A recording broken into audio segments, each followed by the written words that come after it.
হবে ঠিক না? উসমান হাদি তুমি মরনি, শহীদ হয়েছ তুমি এটাই জানি, শহীদ হয়েছ তুমি এটাই জানি। দেখা তো হবে না আর এই জীবনে, দেখা হবে জান্নাতে ফুল বাগানে। উসমান হাদি তুমি মরনি, শহীদ হয়েছ তুমি এটাই জানি ঠিক না? এই জন্য আপনারা কোরআনের আলোচনা শুনতে রাজি আছেন তো ইনশাআল্লাহ? প্রিয় ভাইরা, এবার আসি কোরআন মা ও বোনেদের সম্পর্কে কি বলে।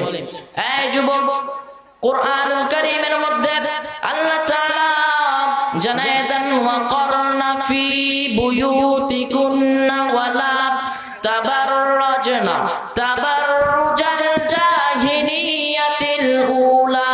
আল্লাহ তাআলা পবিত্র কোরআনের মধ্যে জানায় দেন, এই নারীরা তোমরা জাহিলিয়াতের জামানার নারীদের মতো বেপরদায় বের হও না, জাহিলিয়াতের জামানার মতো নারীদের মতো বেহায়া অবস্থায় বের হও না।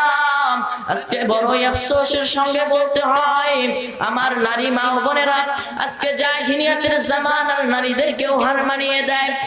এই যুবক, আজকে আমার মা ও বোনেরা আল্লাহর রাসূল এত সম্মান দিলেন, তবু আমার নারী মা ও বোনেরা সেই রাসূলের সুন্নতকে না মেনে, রাসূলের সুন্নত হাদিস অনুসারে না চলে, তারা আজকে নায়িকাদের ভেষ ধরে ঠিক না?